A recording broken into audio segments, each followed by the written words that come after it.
es amebiasis. Es un tema que está en su programa, es un tema que ustedes seguramente ya lo han visto bastante bien con su profesor de parasitología, ¿no? ¿Sí? Ustedes se deben acordar de que la amebiasis da la típica diarrea disenteriforme.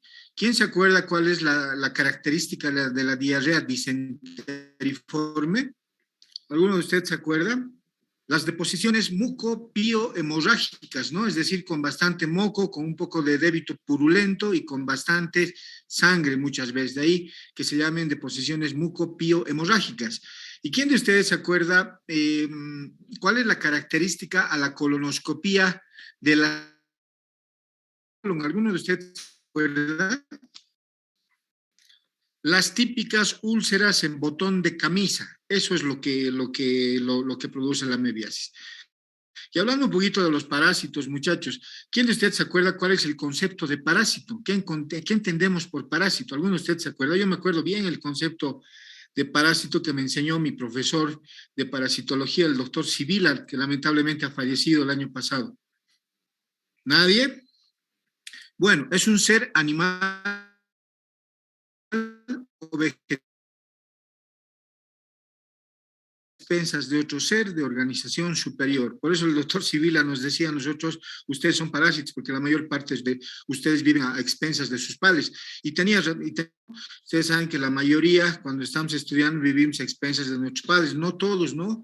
Yo entiendo de que muchos de ustedes trabajan y costean también sus estudios, ¿no? Eso también es muy valorable. Entonces, esa es la definición de parásito.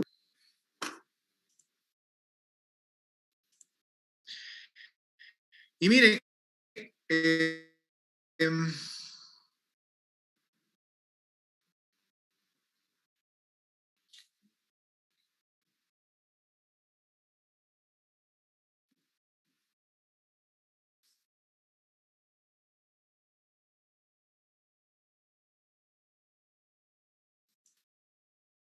¿pueden ver ahora la imagen? ¿Pueden ver la imagen? Bueno, se cortó un momentito. Y bueno, las asociaciones biológicas entre los seres vivos en todo el transcurso de nuestra vida, ¿no? Entonces, hablamos un poquito de historia. ¿Alguno de ustedes se acuerda quién descubrió a la ameba? ¿Alguno de ustedes se acuerda quién descubrió a la ameba? ¿Qué se llama el médico que descubrió a la ameba? Fedor Alexandrovich Leich. Acá está el doctor que descubrió a la ameba, ¿sí? Ya en 1850, hablando un poquito de historia, en Lambal, Praga, se sospechó la etiología parasitaria, ¿sí? Al describir el caso de un niño con disentería en cuya materia fecal se encontró la presencia de protozoos que emitían pseudópodos. Entonces, esta descripción se considera que es la primera descripción de lo que hoy conocemos como la amebiasis. ¿Y quién hizo esta descripción? El doctor Fedor Alexandrovich Leich. Aquí está, ¿sí? Como indica acá, la primera descripción de la amebiasis data de 1875 y fue hecha por el médico ruso Fedor Alexandrovich Leich, ¿no? Osler, hablando un poquito de historia también, en 1890, y Kunzelman, no es Kunzelman, demostraron con pruebas clínicas y anatomopatológicas que la ameba era el agente causal de este tipo específico de disentería. ¿Alguno de ustedes me puede decir cuántos tipos de disentería conocen? ¿Y cuál es su etiología? ¿Me puede decir alguno de ustedes cuántos tipos de disentería conocen y cuál es su etiología? ¿Nadie? Bueno, la disentería amebiana y la disentería basilar. La disentería amebiana, como su nombre lo indica, es ocasionada por la ameba y la basilar es ocasionada por la Shigella dysenteriae, ¿no? Es una bacteria que ocasiona. Entonces, una es por una bacteria y la otra es por un protozoo, es decir, la ameba, ¿no? Y hablamos un poquito de los conceptos, la amebiasis. Las parasitosis constituyen un importante grupo de enfermedades causadas por protozoos y helmintos, ¿no? Y estas patologías son motivo habitual de consulta en centros médicos de distinta especialidad, ¿no? De diversa complejidad. Y tienen un cuadro clínico orientador, un cuadro clínico característico bastante orientador. Es decir, ¿con qué clínica viene el paciente cuando está cursando con una amebiasis intestinal, que es la más frecuente? con deposiciones mucopiohemorrágicas, con la típica característica de la disentería, ¿sí? Las dos disenterías pueden cursar con deposiciones mucopiohemorrágicas, pero obviamente el agente etiológico es distinto, eso nunca deben confundirlo, ¿no? Entonces, tiene un cuadro clínico orientador que puede dar lugar eventualmente a alguna confusión, pero si nosotros tenemos los criterios adecuados para qué estudios solicitar en cada caso en particular, seguramente no vamos a tener mayores problemas, ¿no? Entonces, un cuadro infeccioso provoca síntomas de naturaleza infecciosa, orgánica, digestiva, sistémica y de orden funcional también, ¿no? ¿Y cuáles son los factores que condicionan el hecho de que nosotros adquiramos a la ameba? Las condiciones epidemiológicas de Bolivia, ¿no? Predispone a una elevada prevalencia de enfermedades parasitarias y principalmente si es más frecuente en lugares tropicales o en lugares donde hace mucho frío. Tropical. Muy bien, obviamente en lugares tropicales, ¿no? Entonces, en el oriente hay mucha más amebiasis que en nuestro medio. Y esto determinado por factores socioeconómicos también, ¿no? Que condicionan de que las condiciones socioeconómicas y higiénico-ambientales, ¿no? Entonces, la prevalencia es alta de las enfermedades parasitarias en Bolivia, tanto a nivel urbano, suburbano y rural, ¿no? Y existen parásitos en el altiplano también, en los valles y en el trópico, ¿no? Tanto las transmitidas a través del ciclo fecal oral, que es muy importante para adquirir, por ejemplo, esta patología, que va a contaminar agua y alimentos, como las geohelmintiasis, ¿no?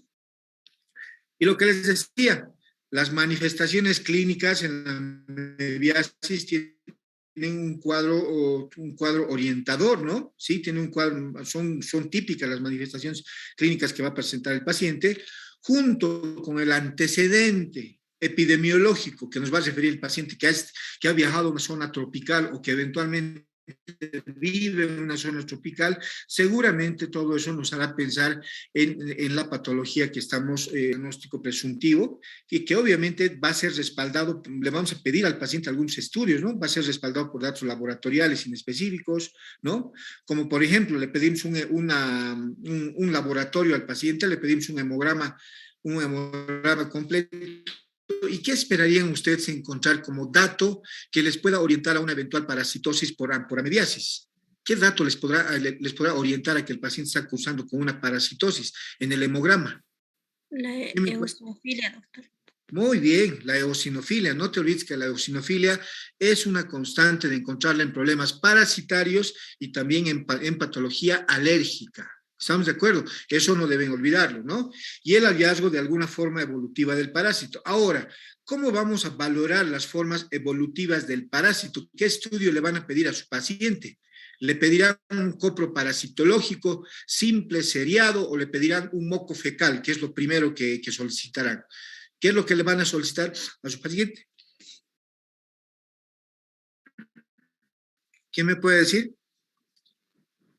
Un moco fecal, ¿no? Un moco fecal es lo primero que pedimos, es decir, visualización directa de alguna forma parasitaria en las deposiciones que está presentando el paciente. ¿Estamos de acuerdo? ¿Sí? Y si todavía tenemos duda, podemos pedirle al paciente un coprocitológico simple o eventualmente seriado, ¿no? Y en el moco fecal podemos ver, por ejemplo, formas evolutivas de parásitos, como por ejemplo de la ameba, ¿no? Como trofozoitos, quistes, larvas, huevos, etcétera, ¿no? Habitualmente en heces fecales, ¿no? Pero también en otros líquidos orgánicos. Podemos encontrar también las formas parasitarias en otros líquidos orgánicos, como por ejemplo y solamente excepcionalmente se va a requerir métodos indirectos. ¿A qué nos referimos para métodos indirectos para el diagnóstico de amebiasis? ¿A qué nos referimos? A la serología, ¿no? ¿Y en qué tipo de amebiasis se solicitará principalmente la serología? En las amebiasis extraintestinales, ¿sí? ¿Y a qué nos referimos principalmente al hablar de la amebiasis extraintestinal? A la amebiasis hepática, que es la más frecuente. ¿Estamos de acuerdo? En esa habitualmente es una constante que pidamos métodos indirectos de diagnóstico, serología, pero la amebiasis intestinal muy, muy rara vez, solamente cuando existe seguramente duda diagnóstica. ¿Estamos de acuerdo? Y en el tratamiento específico se cuenta obviamente con quimioterápicos de fácil administración y baja toxicidad, y obviamente va a ser muy importante en estos pacientes adoptar medidas higiénico-dietéticas especiales. Por ejemplo, ¿qué medidas higiénico-dietéticas especiales le orientarían ustedes a su paciente que tome en cuenta para controlar adecuadamente la patología que está presentando? Será importante tener buenas condiciones higiénicas en su domicilio. Claro que sí. Será importante recomendarle que hierva el agua, ¿sí? Antes de consumirla. Será importante que se lave las manos el paciente antes y después de ir al baño para evitar el ciclo fecal oral. Obviamente que sí, entonces seguramente nos van a ayudar a controlar adecuadamente esta patología, ¿no? Y miren, la amebiasis es cosmopolita, ¿no? Se encuentra en todo el mundo, ¿sí? La forma evolutiva infectante es el quiste, la vía de entrada, por donde ingresa el parásito, por vía oral. ¿Cuál es el mecanismo de transmisión? Agua, alimentos contaminados con quistes, ¿no? ¿Cuáles son los factores que pueden predisponer a adquirir a la ameba? Todos estos, la pobreza, falta de hábitos higiénicos adecuados, ¿estamos de acuerdo? Las personas que manipulan mal los alimentos, no se lavan las manos antes de manipular los alimentos, no se lavan las manos antes y después de ir al baño, no preparan adecuadamente los alimentos.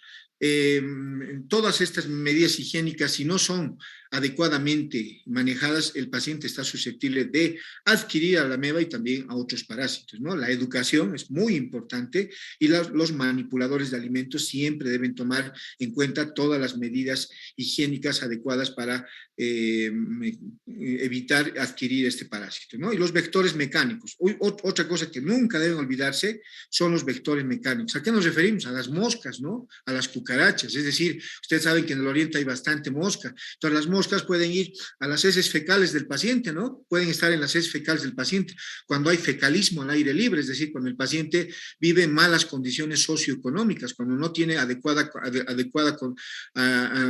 manejo de excretas en su domicilio, cuando no hay baño, en otras palabras, ¿no? Entonces hace fecalismo al aire libre y los parásitos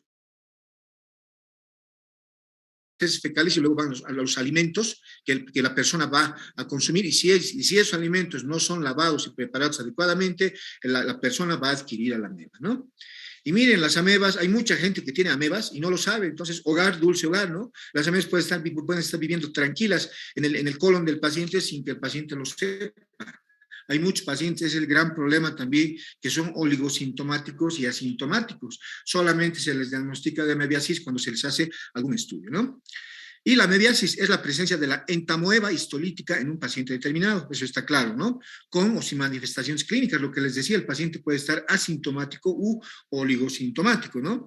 ¿A dónde afecta principalmente la amebiasis? En el tubo digestivo, principalmente al intestino grueso. ¿Qué lesiones produce a nivel del intestino grueso, hemos dicho? Para que ustedes las van a poder valorar al realizarle al paciente una colonoscopía. Van a ver y van a decir, me parece que esto es una amebiasis por esto. ¿Qué lesiones hemos dicho, muchachos? Úlceras, doctor, en forma de botón de camisa. Muy bien, úlceras en botón de camisa. Eso es lo que vas a valorar. Más adelante les voy a mostrar imágenes de úlceras en botón de camisa. ¿Estamos de acuerdo? Pero secundariamente, además de afectar al intestino grueso, puede afectar al hígado y a otros órganos. ¿Qué se llama el ciclo por el cual a los parásitos a partir del intestino pueden llegar a otros órganos como el hígado y a otros órganos también? ¿Qué se llama el ciclo? ¿Quién me puede decir?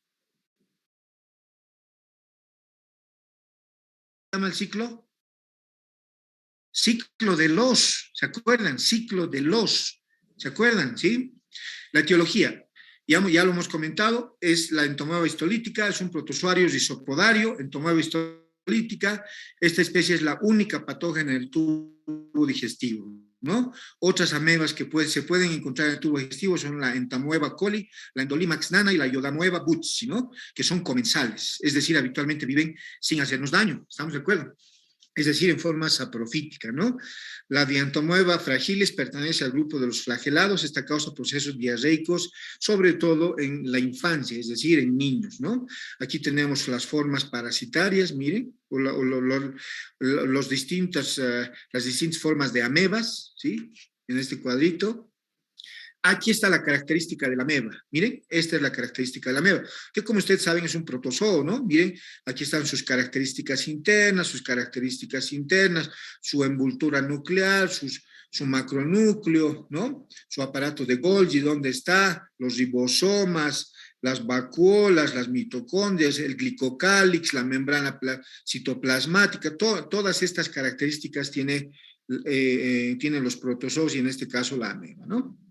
Hablando un poquito de la morfología, ¿sí? Es decir, de las formas parasitarias. Los trofozoitos son la forma invasiva, que es decir, la forma vegetativa, ¿no? Estos trofozoitos tienen un diámetro de 10 a 60 micras, rango más frecuente entre 12 a 15 micras. ¿Qué característica tienen estos trofozoitos? Tienen una forma alargada, ¿sí? Un núcleo con endosoma central y cromatina periférica fina. Entonces hay que tomar en cuenta todas estas características desde el punto de vista anatomopatológico para identificar adecuadamente a los trofozoitos, ¿no? Hay que saber estas características. Y también qué otras características tienen, que tienen movilidad direccional, ¿no? Tienen movilidad progresiva también. ¿Por qué tienen esa movilidad direccional y progresiva? Porque emiten los trofozoitos pseudópodos, ¿no? Que son como elementos que le permiten movilizarse de un lugar a otro, ¿no es cierto? Digitiformes explosivos, ¿no? A los cuales se les llama lobópodos. Y en el extremo posterior del organismo se encuentra el uroide, que contiene el motor de actina-miosina, el cual impulsa a la ameba hacia adelante, ¿no? Es decir, es la fuente de energía que tiene la ameba para vehiculizarse o trasladarse de un lugar a otro, ¿no?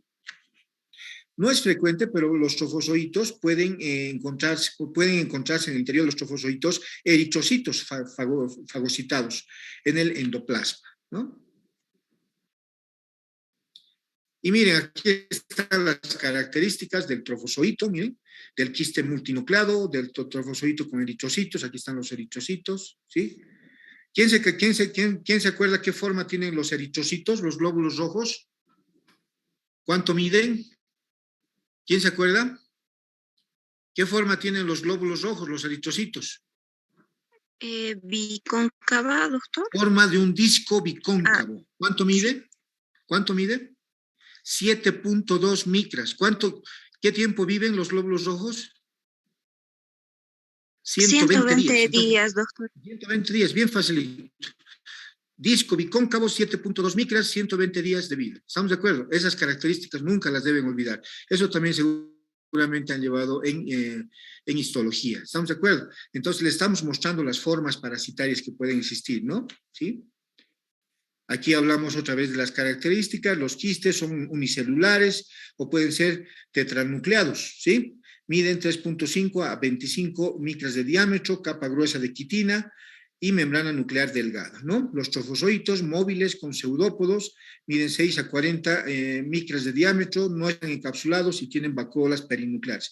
Entonces, estas características nos permiten diferenciarlos uno de otros, ¿no?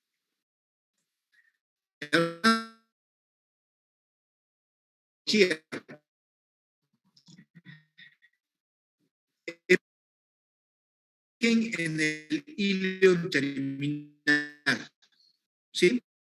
Es destrucción y libera en el hilo terminal tras el desenquistamiento, en la forma de, ¿qué hemos dicho? Trofozoitos, aquí está, con 4 núcleos que dará lugar a 8 trofozoitos uninucleados, ¿no? Y los quistes infectantes son esféricos, miden 10 a 15 micras, presentan su grado de madurez cuando tienen 1 a 4 núcleos, ¿no? Con las mismas características. Esto es un poquito más de las características, esto ya lo han visto.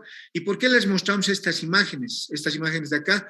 Porque siempre hay que tomar en cuenta que para adquirir a la ameba es muy importante, son muy importantes los vectores, es decir, las moscas y las cucarachas, ¿no? Entonces los quistes y trofozoitos son eliminados en las heces fecales Y los vehículos principales de transmisión son el agua, los alimentos contaminados con quistes, y los trofozoitos pueden ser infectantes en la práctica del sexo anal también, eso está demostrado en algunos países, lesiones de continuidad en la piel, ¿no? Deben considerarse también los fomites como formas de contagio, es decir, la manipulación de monedas, billetes, juguetes, etc. Y los artrópodos como vectores mecánicos, lo que acabo de comentarles, ¿no? El ciclo biológico lo vamos a obviar un poco, ustedes ya lo han llevado al ciclo biológico seguramente hasta cansarse con su profesor de parasitología. Aquí está todo lo que ocurre cuando adquirimos a la ameba, los quistes, ¿no? Que tienen 4 trofozoitos, hay eclosión del quiste, libera los trofozoitos, estos se multiplican y el trofozoito puede formar nuevamente quistes o los trofozoitos constituirse en una forma infectante, ¿no? La patogenia, ¿sí? Es decir, cómo nos llegan a hacer daños las amebas. Actualmente se acepta que, ¿no? A la que se han dado diferentes denominaciones, se acepta que la forma no patógena es la entomeba dispar, ¿no? Y aún no se sabe con exactitud los mecanismos de acción patógena, pero se atribuye las lesiones que se encuentran a nivel del colon a todos estos factores. Miren, se atribuyen acciones mecánicas, ¿sí? Acciones mecánicas que produciría las formas parasitarias para provocar daño, acciones tóxicas a ese nivel mediante la liberación de enzimas, ¿sí? Y inmunológicas, es decir, el paciente estaría predispuesto para desarrollar algunos tipos de lesiones desde el punto de vista inmunológico. Y un factor importante para la acción invasiva de la entomología histolítica, es decir, por la liberación de estas enzimas, la ameba va a provocar lisis. ¿Qué quiere decir lisis, muchachos? ¿Qué entienden por lisis? Muerte, doctor. Muerte o destrucción, estamos de acuerdo. Va a provocar lisis y necrosis tisular, es decir, de los tejidos que están vecinos a la zona afectada, ¿no? Además, se va a provocar adhesión de los trofozoitos a las células hospederas, va a haber citólisis de contacto, liberación de proteasas, es decir, las enzimas que van a provocar daño, ¿no? Así como de otras enzimas y secretagogos que van a conducir a una fagocitosis en la zona afectada, con la consiguiente invasión y destrucción tisular, lo que va a concluir a la formación, ¿sí?, de las úlceras en botón de camisa que les he comentado al principio del tema. Y miren, ¿qué les llama la atención acá? En esta colonoscopía. ¿Qué les llama la atención? Como botones, ¿no? Los pueden verlo, pueden ver unas lesiones como botones. ¿Pueden Sí. verlas? Se puede ver, ¿no? Entonces, esas son las úlceras en botón de camisa, miren, ¿sí? Hay otra imagen más adelante también, les voy a mostrar. Y la forma patógena origina en la mucosa del intestino grueso, lesiones microscópicas clásicamente conocidas. Aquí está lo que les he dicho. Úlceras en botón de camisa, aquí está lo que hemos ido hablando. ¿Estamos de acuerdo? ¿Sí? O úlceras para algunos autores las llaman también úlceras en cuello de botella.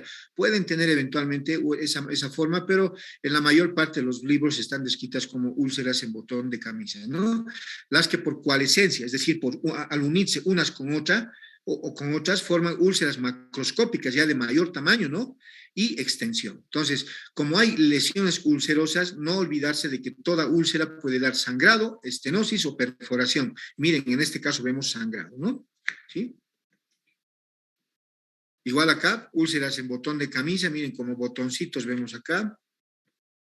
Entonces, estas habitualmente se localizan en la mucosa y submucosa del intestino y a veces en la muscular y serosa, ¿no? Y si la úlcera avanza muchas capas, o sea, daña muchas capas del intestino, entonces, por ejemplo, a la muscular y serosa puede dar lugar a complicaciones como la perforación o fístula, ¿sí? Puede fistulizarse el órgano afectado con otro vecino. A eso se refiere, ¿no?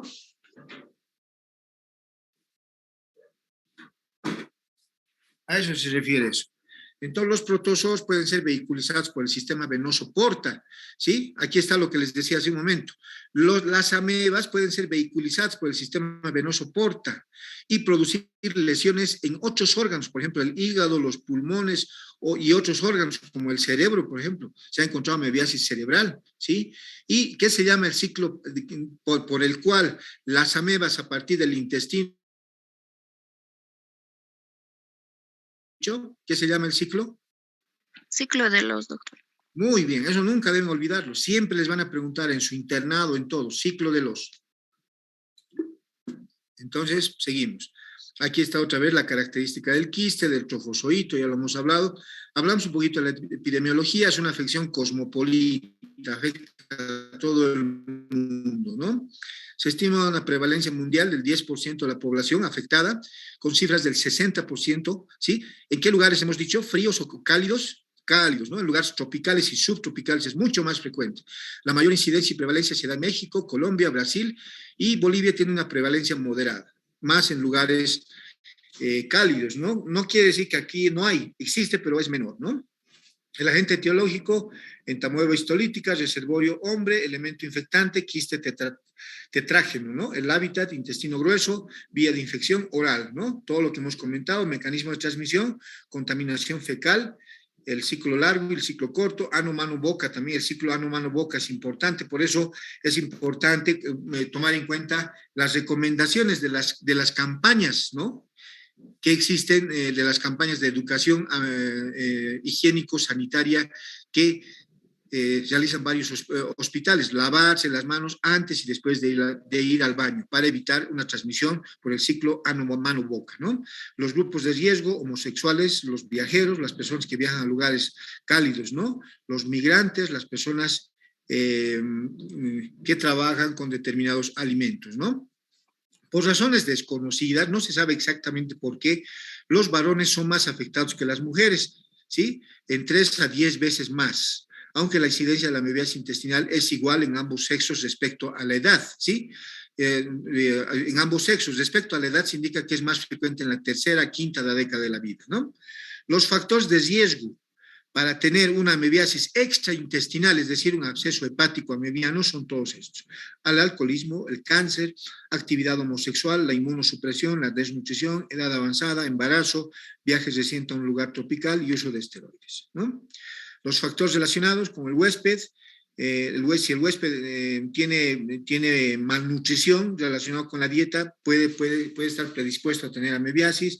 Si consume corticoides o tiene algún otro factor de inmunosupresión, está predispuesto a tener la enfermedad.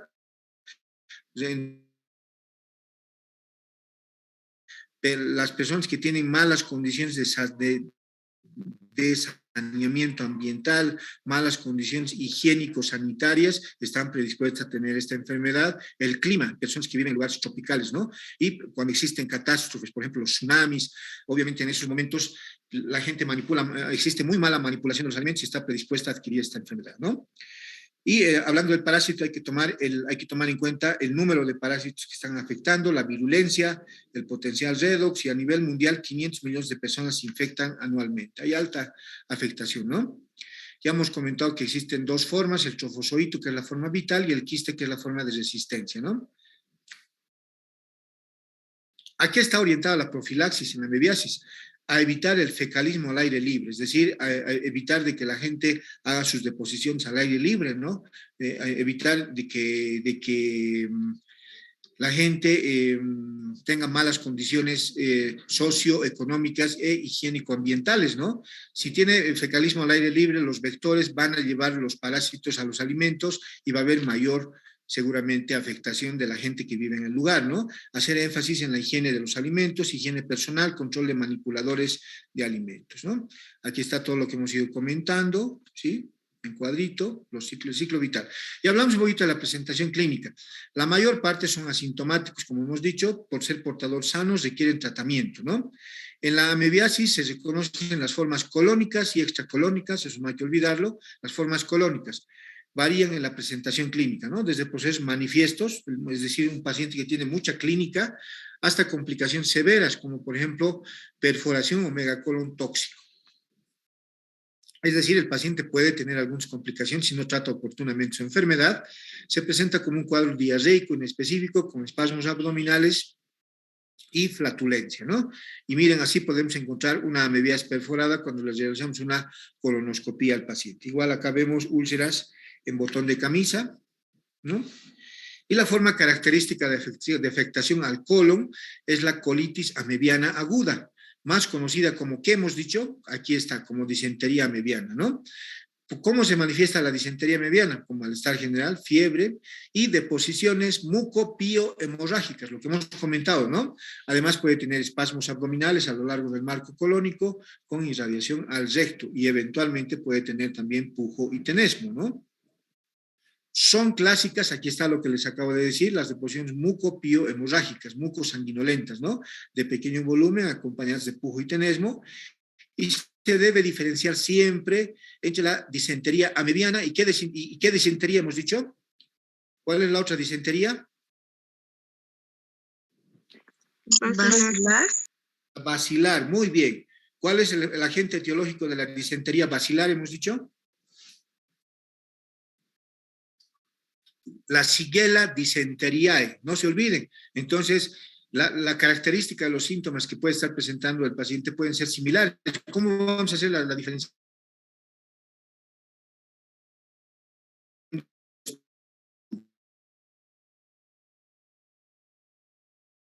Países subdesarrollados, ¿no? También diferenciar de la colitis ulcerativa si el paciente persiste con los síntomas y colitis granulomatosa en países desarrollados. En pacientes deprimidos, es decir, inmunodeprimidos, se puede presentar una forma fulminante de amebiasis que afecta al colon, que se llama megacolon tóxico, ¿no? Que tiene alta mortalidad. Y otras complicaciones que se pueden presentar son la perforación, como hemos hablado, perforación colónica que da lugar a peritonitis o fístulas. Eventualmente pueden existir apendicitis aguda por amebiasis. Han sido descritos casos, ¿no? Otra forma de presentación más rara de la amebiasis a nivel colónico es la formación de amebomas. ¿Qué son los amebomas? Son tumoraciones, ¿sí? De etiología amebiana, ¿sí? Son masas hiperplásicas, son lesiones que impresionan ser neoplasias, de ahí la denominación de ameboma. No se olviden que el término oma quiere decir neoplasia o tumoración. Entonces, ameboma quiere decir una lesión que parece un tumor ocasionada por la ameba, ¿no? Aquí, como indica acá, masa tumoral más frecuente en el colon derecho que debe diferenciarse de adenocarcinoma de colon, ¿no? Acá vemos otra vez lesiones en botón de camisa, como pueden ver, miren, lesiones en botón de camisa, varias. Ah, este es un ameboma, este es un ameboma. Esta es la característica típica de un ameboma. Miren, parece una neoplasia, ¿no? Tomamos biopsia, hacemos los estudios correspondientes y determinamos que se trata de una formación a consecuencia de amebas, ¿no? Y esa es la parte de la amebiasis colónica. Y ahora hablamos de la forma extracolónica, ¿sí? ¿Y cuál es el sinónimo de la forma extracolónica? Amebiasis hepática. Extracolónica de amebiasis es la afectación hepática, de ahí la denominación de amebiasis hepática, ¿no? Que adopta la forma de una hepatitis amebiana o absceso hepático amebiano. Puede tener estas formas de presentación. Suele presentarse, les vuelvo a repetir, como una hepatitis amebiana o un absceso hepático amebiano, manifestado por hepatalgia, es decir, dolor a nivel del hipocondrio derecho, ¿sí? Por distensión de la cápsula de Gleason, y el paciente va a tener dolor hepático, ¿no? Hepatalgia. Puede tener hepatomegalia, es decir, un hígado bastante distendido, congestionado y fiebre. Otras formas de la extracolónica son la pulmonar, la cerebral y la cutánea, ¿no? Ya saben cómo llega a otros lugares, ¿sí? Y ¿se acuerdan que hemos dicho? Hablando de los exámenes complementarios de diagnóstico, se basa en la clínica, es decir, en los síntomas que va a presentar el paciente. Inicialmente el paciente tenía el antecedente de que hizo tratamiento para una forma colónica, entonces si está presentando síntomas de una forma extracolónica, corroboraremos los datos que está presentando el paciente, ¿no? Entonces se basa en la clínica, los antecedentes del paciente, apoyado en métodos de laboratorio y gabinete, ¿no es cierto?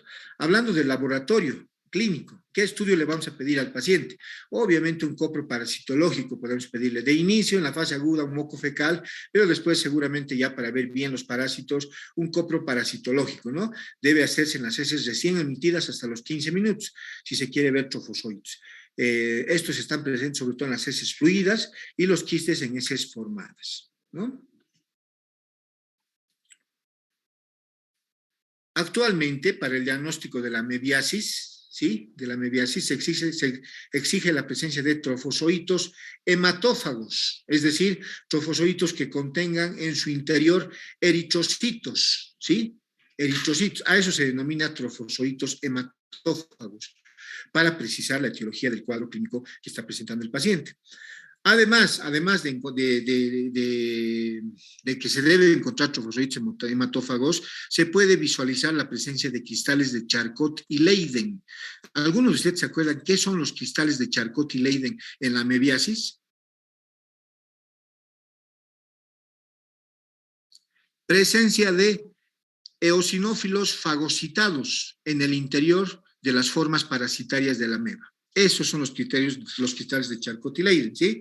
La serología no es solicitada para las formas colónicas, como hemos comentado, pero sí es importante para las formas extracolónicas, es decir, para la amebiasis hepática, ¿no es cierto?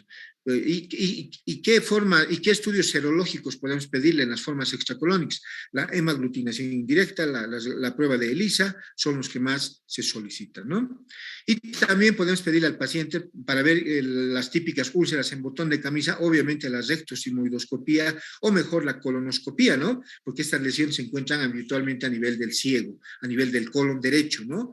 Visualiza lesiones en colon distal, varían desde hiperemia inespecífica hasta úlceras, ¿no? De diferente dimensión con fibrina. Además, la gran ventaja de la colonoscopía permite toma de biopsia, ¿no? Para observación macroscópica como para anatomía patológica, ¿no?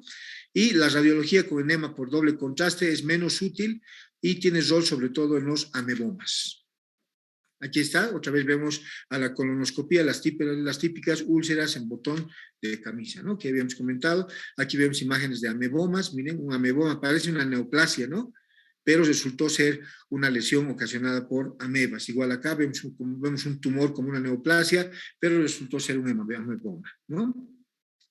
Igual acá vemos úlceras ya cicatrizadas, en este caso, a nivel del hilo terminal y a nivel del ciego. Estas son úlceras cicatrizadas, ¿no? Y hablamos un poquito de los antiamebianos, ¿no?